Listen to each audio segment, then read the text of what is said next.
Okay, try it. Go. No, we have to do it together. Welcome back to Villela. I'm Carlotta. Behind the camera we got Dusty, and this is Meet and Eat. That was a bit better this time.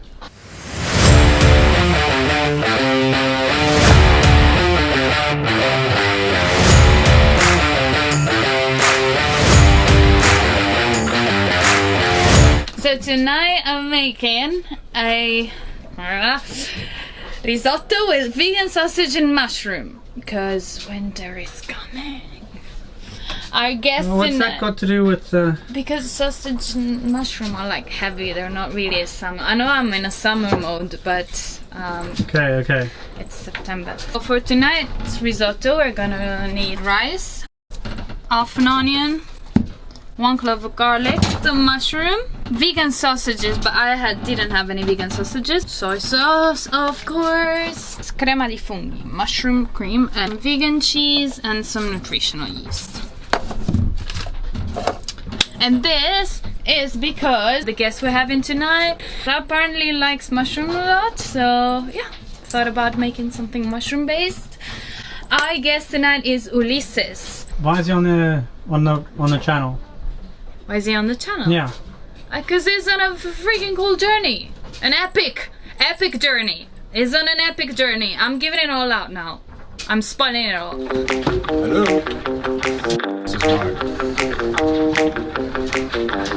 I think the level is working.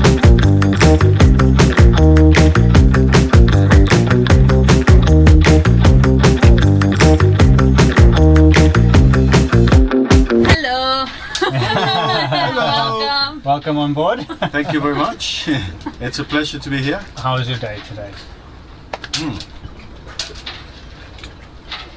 My day was a very, very lazy day. I'm here at port and let's just enjoy the quietness and the good feeling of not doing anything, basically. Yeah, that sounds like a good Saturday. What's for dinner?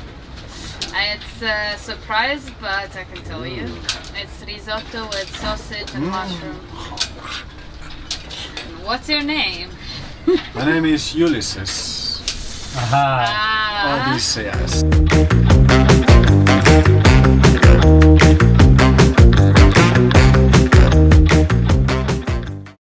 Why do you have such name? What's the story? Well, my parents were hippies, and they loved to travel. They were like traveling all the time and trying to get rid of the dictatorship in Spain. Franco was there, and they were like going to all the countries in Asia and all around. And they decided that I was going to be a traveler too. Oops. Without asking me. Yeah. So yeah, Ulises was a traveler in history, like Of probably course. the first one we know about. Of course. And that's why I have this name. In Latin you say nomen omen, I think it was Plautus. And but in Italian we say a lot, like nomen omen means like the name brings the story of the person. And Yes. a few like people have that, but you're like the perfect example. Actually, this trip is in the search of my name, Yeah. which is not the name I mean, it's not my name, it's someone else's name that we don't even know if it existed. The original Odysseus, Homer's Odysseus. For people who don't know or may not know about the epic poem, the Odyssey, can you give a brief outline of this crazy story written about 3,000 years ago by a mysterious author of a man's 10-year voyage? It's yeah, okay. So it's all about going back home, because the whole Odyssey is about this guy going back to Ithaca, and all the adventures that he needs to go through to go back. And to people that have never read it, I would say, read it. Fucking read it. Don't try to get a spoiler from it, because it's an amazing book. And for me, well, I didn't get this when I first read it, but I went on reading the book once and another. I told you, like, I've been reading the book many times for the last year, and I ended up thinking that Homer gave us an identity with this book. Gave the whole Mediterranean an identity. I see what you mean, yeah. You've always been called by that name, and you obviously knew from an early age that it was after that person or that story. Yes. When was the first time you actually read it? Well, you know, when you have this name, Yeah. like every time your birthday comes, you are gonna expect that some friends from your parents or some friends from the school or something like that will give you another version of the Odyssey. So I used to have like many versions of the Odyssey as presents for my birthdays, and you know, like, so I have comics, I have like the Odyssey for kids, I have Odysseus like with drawings in it. Like, I used to have like a lot of Odysseys. So I started very early, probably when even at a time I don't remember, maybe 8 years old or less than that. I knew the story. Okay. I didn't meet the Homeric words, but I knew all the stories in the Odyssey since I was very young. And how did you get into sailing? Like, was it a natural path linked by the adventure of Odysseus / Ulises, or is it more of a recent passion? I started sailing when I was 5 years old. Alright. So long, yeah, that's a long time. Man. It is a long Yeah. time. So, my father left when I was 2, and my mother had a boyfriend when I was around 5 years old, and they decided to buy a boat. It was a little dinghy, like 5 meters boat with a sail. It's called a Snipe. And first time I jumped on the boat, I was like super scared. Like, what? This? Like, as the boat started to heel, I was like, oh my god, we're gonna capsize!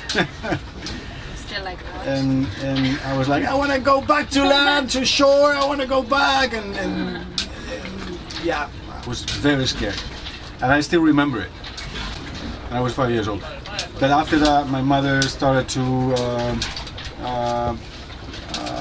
send me to sailing schools, sailing camps, and it was like all about sailing in my life, and I loved it. And actually, I was one of the few children that was like really enjoying sailing, and I became like pretty good at it, Okay. with little sailing books. Yeah.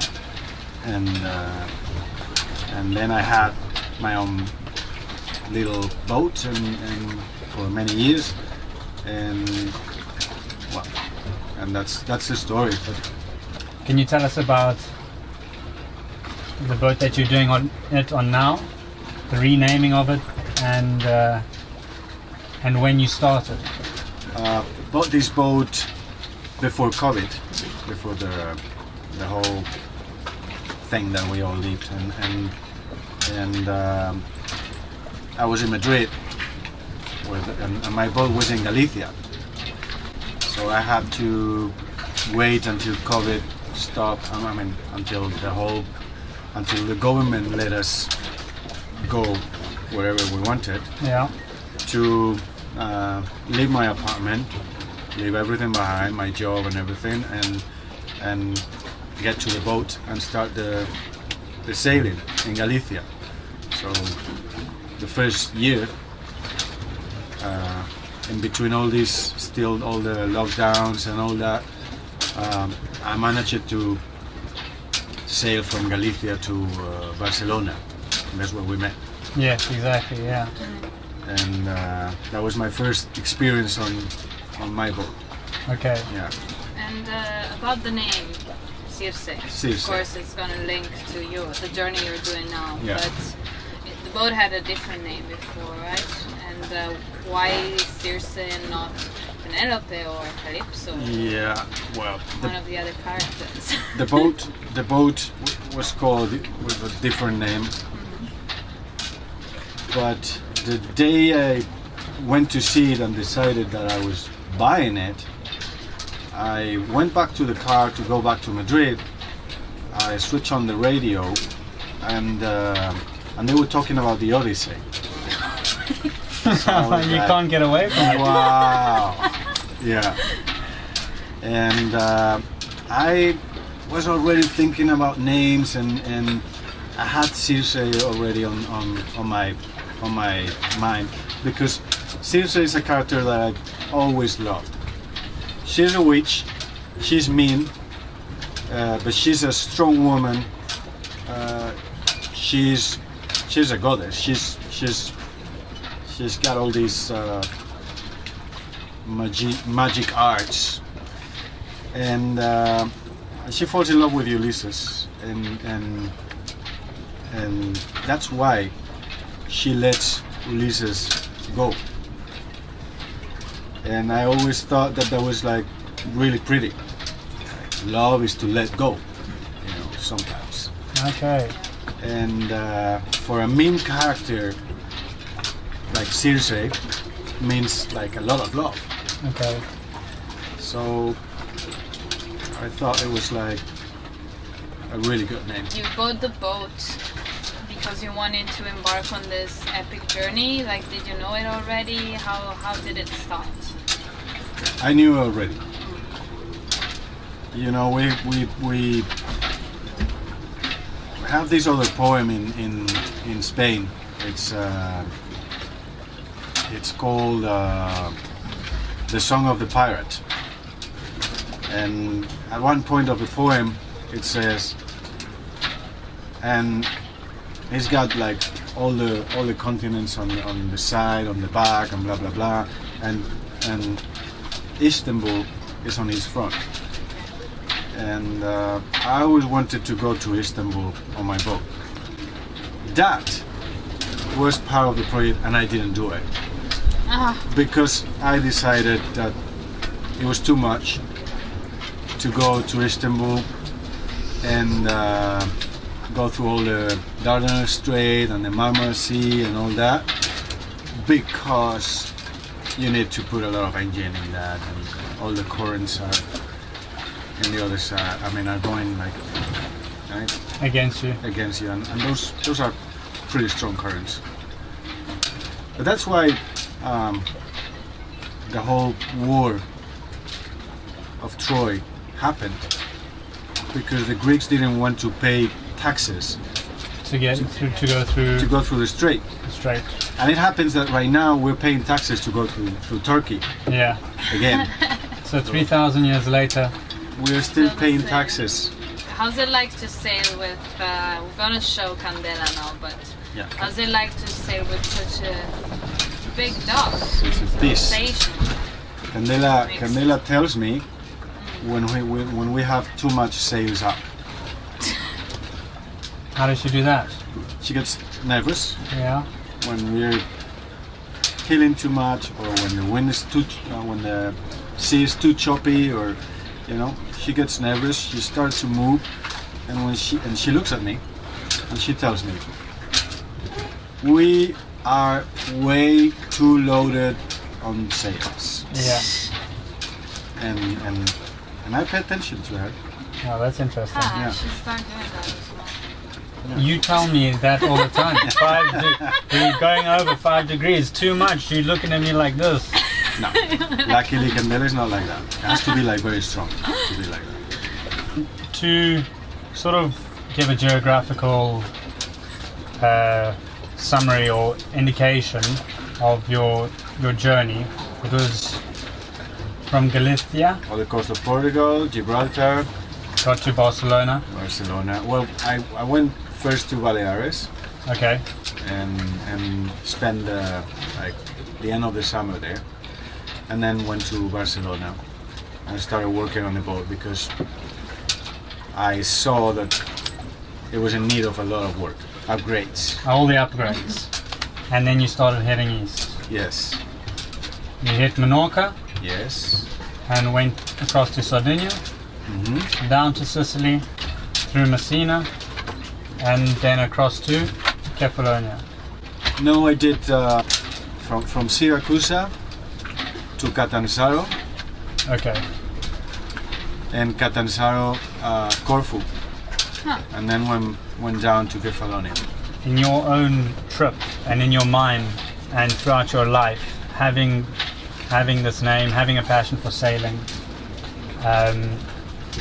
did you have a different feeling being in Greece and where the legend was created?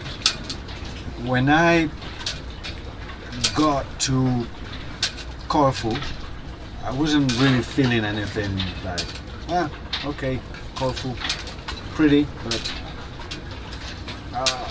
also I arrived to Corfu and the dinghy died, and you know, some Trials and tribulations. some problems. So Corfu wasn't like really a highlight. But then I went to Pachos, to this Laka, and Laka was like peace and amazing and beautiful, and then I started to feel it. And also some stories say that Circe,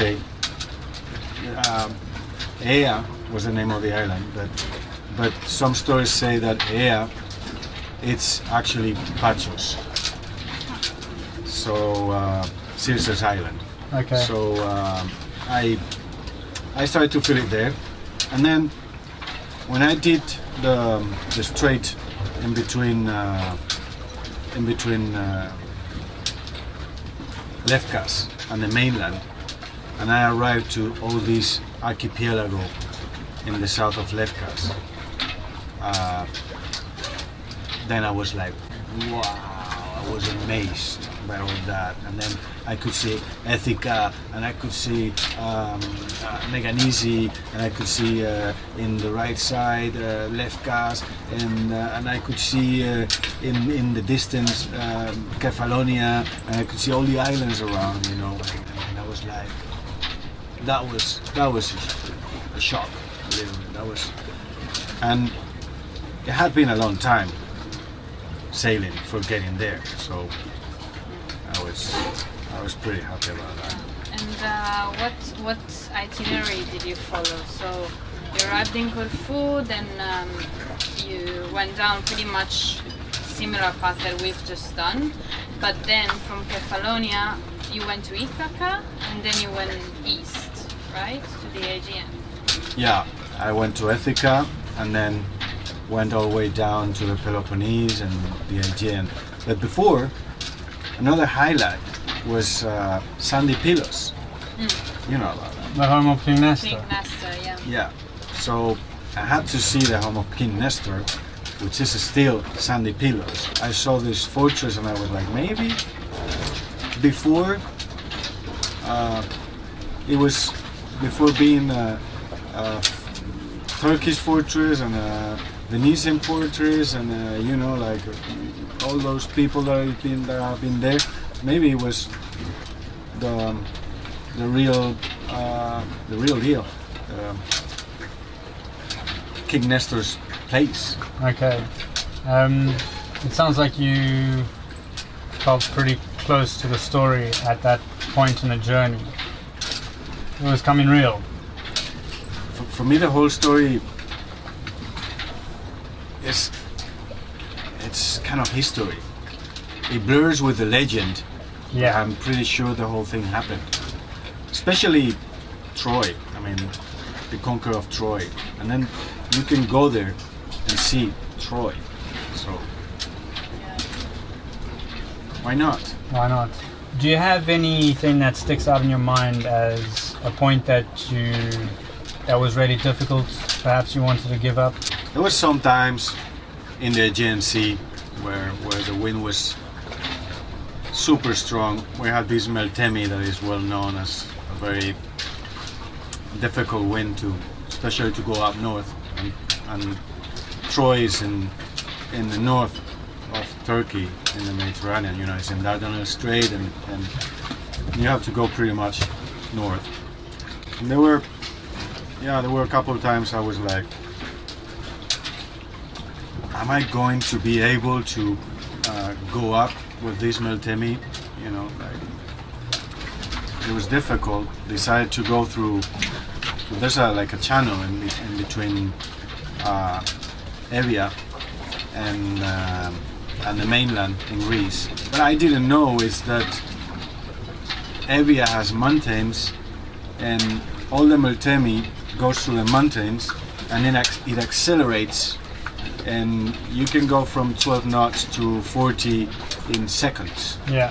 So you can see the sea in front of you with all those white, how do you call them, white horses, white lambs? White horses. And you can see all the white horses, but you don't know, I mean, you know white horses is more than 20 knots, but you don't know if it's 20 or 40. Yeah. And in one of those, I didn't have too much sails up, but my boat did like boom, and I went like all the winches on the water, and I didn't look at the masts, but I'm pretty sure it was like pretty close to 90 because the winches are here. You know, like you put this on the water, it must be like almost 90 degrees, like almost. And you bounced straight back up, or was it like pushing you down for a bit? It was pushing me down for like maybe 6-8 seconds. I was at the wheel and I was trying to put it back. Like if you go down upwind, you can do that. But yeah, it was That's scary, man. a bit scary that moment. Yeah. What was it like to finally get to Troy? Like, It was a highlight. It was very. I almost cried. And I got there without eating, without having breakfast. Like all I wanted to do was get in there, and I was in a hurry because I had to go back, and you know, so, and I had one day to see it, and you have to see all the city, and then there's a big museum over there. The museum has like a rooftop, and you can go up there. You feel the wind. It was called Windy Ilio, and you feel all that wind very strong, and you understand Homer's words, Windy Ilio, all the time, you know, and Windy Ilio, or the well-built Ilio, or the land of the horses. That's why they make a horse. Okay. But from this rooftop, what I wanted to say is that you can see like little hills on the distance, and those little hills were probably tombs, and maybe you're watching to Achilles and Patroclus and Thumb, and maybe they're still there. And you know, you feel that, and it's like maybe these people were really there, and maybe their bones, or the dust of their bones, are still there underneath those hills, and that's really like, you know, you're almost touching it. Yeah. You can't touch it, but you're almost there. Yeah. And that was very, I don't know how to explain it, like my soul was like, you know, like But you're writing a book, right? I'm writing a book Here. about the whole story. Yes. Yes. And can we give away some things or not yet? Well, the book is a sailing book. It's also a travel book.